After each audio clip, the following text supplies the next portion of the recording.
Hello, everyone. Okay, let's start. Steve, can you hear us? We're not hearing you. I can. I apologize. I had that afternoon hiccup in the internet, but I'm here. Go ahead then. Well, good afternoon, everyone, and welcome to the webinar that we're conducting on the Base Operations Support Contract Services at ISA or ISA Air Base in Bahrain.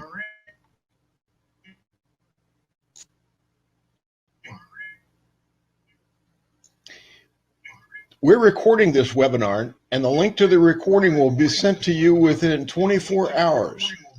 We're going to hold a Q&A session at the end, and you can send in your questions during the webinar by the chat system to the right of your window, and we'll address them at that time.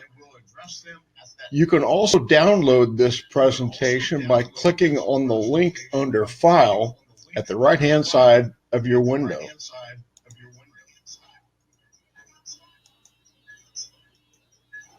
A little bit about GDI Consulting is represented here on this chart. We've got 10 years of solid performance and rocket growth with an 81% validated win rate.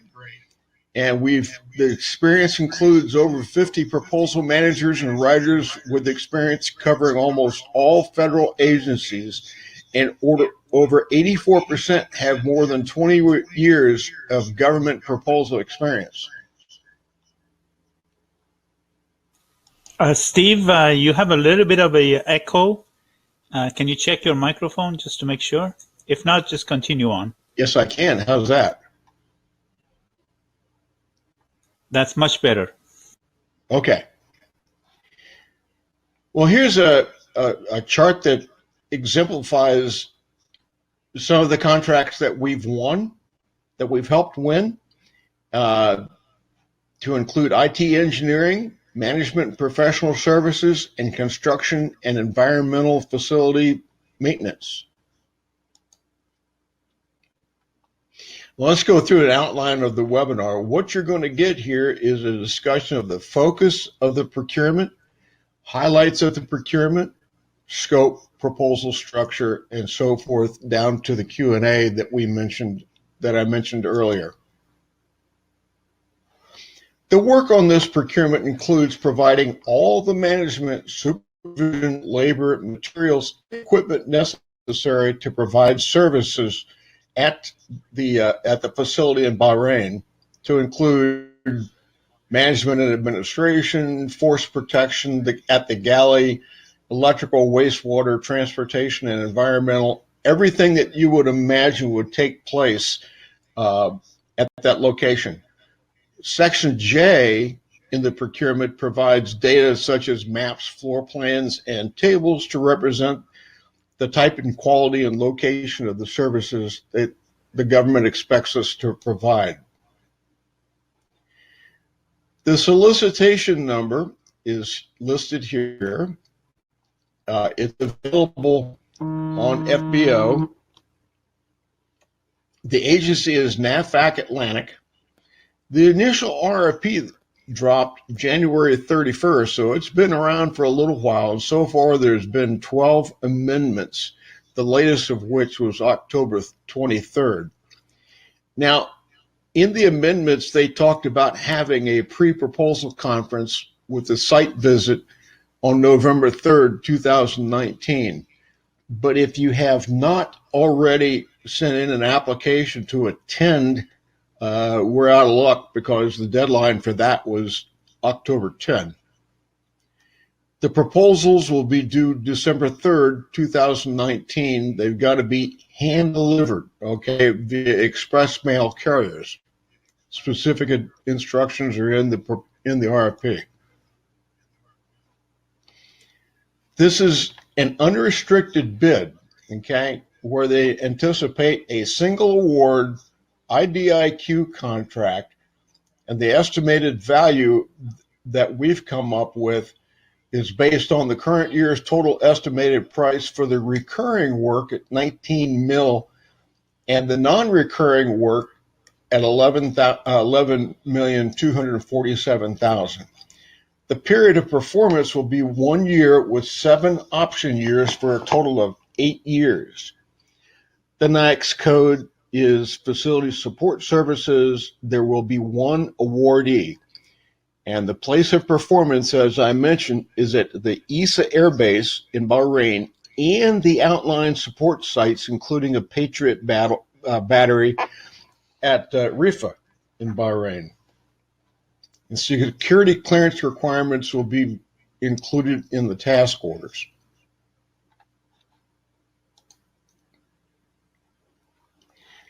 The current contract is owned by Kellogg, Brown, and Root. And at this point, I'm going to let Ab say a few things. Hello, everyone. My name is Ab Band. I head our capture department. I'll very quickly go over the current contract that KBR is performing. It was awarded on June 3rd, 2014, and it is supposed to end, I say supposed to because we passed it, August 31st, 2019. Now, KBR has a number of IDIQs with the NAVFAC. One of them I've listed here, the D4007 IDIQ, which they will probably piggyback the rest of this project until they award it to the next company on that one or something similar to that. That D4007 is going to last until 2025, so they can continue with the task orders under the ESA BOS, using that until this current bid is awarded. The current amount of the contract originally was $113 million. Right now it's $147,651,433.79. So that's the current value of the contract that KBR has. And it's obviously a full and open. 6 companies participated in it, and KBR won it. Now, there are 2 other contracts that are being performed there at the base, ESA base. One is the Emergency Medical Services, and one is the Fire Protection Services. Now, per Amendment 12, the government has said that those will not be part of this new bid, but I just wanted you to see what's going on with those. The first one, the Emergency Medical Services, was awarded on November 27, 2018, and it's going to go on until November 26th of 2020. $440,000 has been obligated, and it has a value of $880,000. And you'll see the contract number and the incumbent. Now, the Fire Protection Service is a larger one, $19.53 million, and it's going it's supposed to be finished by September 16th, 2019. It's probably being extended after that. So these are the 2 contracts that are not part of this bid, but are similar, and whoever will win this bid might have to work with the contractors, or even sometimes they overlap. So I just wanted you to understand this. Steve, you can take over from here. Thank you, Ab. Okay, so the proposal is going to be broken up into the following sections. First is the price proposal in Volume 1, and Volume 2 is going to be called simply non-price factors, of which there are going to be 4 factors. Factor 1, corporate experience. Factor 2, the staffing approach. Factor 3, safety. And Factor 4 will be past performance. There are a number of tabs in the general Volume 1, okay? The type of stuff that you expect to see, the company profile, standard form SF-33, contractor proposal certification, all the way down to financial information. Nothing unusual about that. It's just everything in 2 volumes. The non-price factors, let's get right down to it. We've got the cover page, the partnership in tab B, but the corporate experience is going to include a minimum of 1 and a maximum of 5 relevant projects. Now keep in mind that This is primarily going to take a look at your past performance, being able to have all the following characteristics of performance of services comparable to a 1,300,000 galley, 1,502,000 facility investment, and 1,606, excuse me, I can't even read, 1,606,000 gallons of water. Performance of at least 2 additional technical specifications, and at least each one of these past performance references has got to include 1 year of contract performance during the past 8 years and 1 year of performance invoiced at $5 million or greater within the past 8 years. Pretty heavy on the past performance side. The staffing approach. Like most of these contracts, they want to make sure that you understand and can articulate a good understanding of current industry standards, policies, and procedures that are going to be followed in performing the contract. They have provided a completed, they want you to provide a completed attachment J2 of FTE. It's an FTE worksheet for the total effort to include the prime contractor and all subcontractors for each year. So it's going to be a pretty loaded sheet. Provide the number of respective FTEs and corresponding labor hours proposed for each technical specification. Also describe how the approach and staffing will effectively achieve each performance objective and associated performance standard. There's a cost built in to the RFP. So let's be sure to talk to the quality aspect of it. Describe how you're going to staff the organization, including the relationship between the overall management, administration, and subcontractors to include both direct and indirect personnel.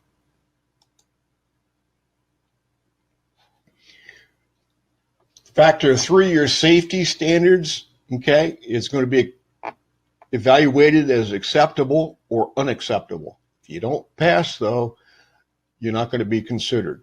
Past performance, they ask for CPAR's evaluation for each project submitted under Factor 1. If you don't have CPARs, that's the only way, justification you can have for submitting a past performance otherwise. The evaluation process. Factor 1 is going to look at corporate experience. What's been your experience in being able to manage a project of this complexity? The depth and breadth of the relevant experience, focusing on performance of technical specifications to be performed, but the government's only going to review 5 projects. Your projects have got to be performed as a prime or given more weight than those performed as a subcontractor or by a proposed subcontractor. So they really want to see where the prime is going to put their effort and their experience in doing it. Projects submitted by joint ventures, where the joint ventures firms are together, are viewed more favorably than projects submitted in which the joint venture firms did not perform together. Basically looking at your ability to work together as demonstrated in a past performance reference. Staffing approach. This is where your teaming considerations come in important, okay? Because you've got to demonstrate an adequate staffing on an overall level. You've got to show adequate staffing for each technical specification, annex and sub-annex. Present a reasonable basis of estimate. Provide a reasonable understanding of the requirements and labor quantities and labor skills needed. Because you're going to have to tell the government more than it's telling you here. That you understand it, you've got the right people to do the job. Also, Factor 3, safety. Show how you're going to monitor the safety performance. And if you've done any work like this, you've got a safety standard and it's documented and it's going to demonstrate how you apply it. Past performance, the government, like I mentioned, is only going to review the 5 projects provided. And they're looking for a pattern of successful completion of tasks, a pattern of deliverables that are timely and of good quality, a pattern of cooperativeness and teamwork with the government at all levels, and the recency of tasks performed that are identical, similar to, related to the task at hand. We just mentioned benefits of partnering, okay? You've got to make sure that you've got not just the breadth, but the depth to be able to handle multiple simultaneously occurring requirements. We can help here by helping you find subs or potential primes to help you round out your QOS, okay? Not your QOS, excuse me, your meatball chart, where your capabilities lie, how deep they are, and there's a lot of moving parts here, whether or not you've got enough people to provide that effort. Decide your partnering strategy based on the gap analysis. We like to see people start this process early. Make sure that you've got the I's dotted and T's crossed before we get into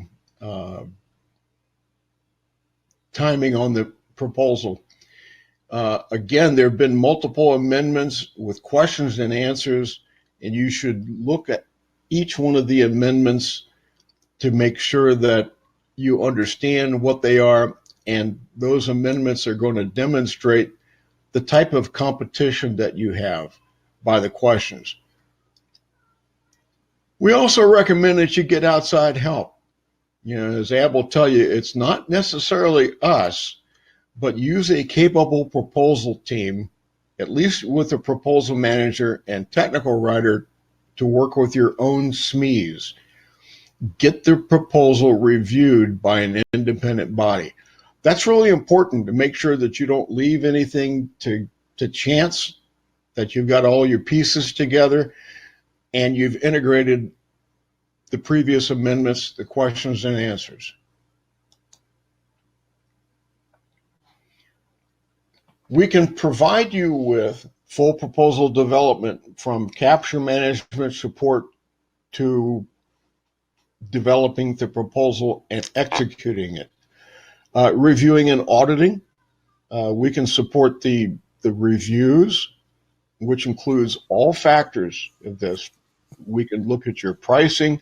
We can make suggestions as to where you might be able to win a few points. So we can provide a proposal manager, writer, and team staff, okay, and providing a capture manager to support a black hat and other client requirements, to include win themes and discriminators. Here, Marion Freedy, or Marone Freedy, is the Vice President of Business Development, and Ab, who you just heard, is the Vice President of Capture. They can both be reached by the email listed here and the telephone numbers provided. So now we take questions and answers. Okay, I don't see any questions and answers, or excuse me, any questions. Of course, I'm supposed to provide the answers. So if nobody has any questions, the copies of the presentation will be sent out this afternoon or tomorrow. And feel free to contact us if you have any further questions or would like assistance in preparing your proposal.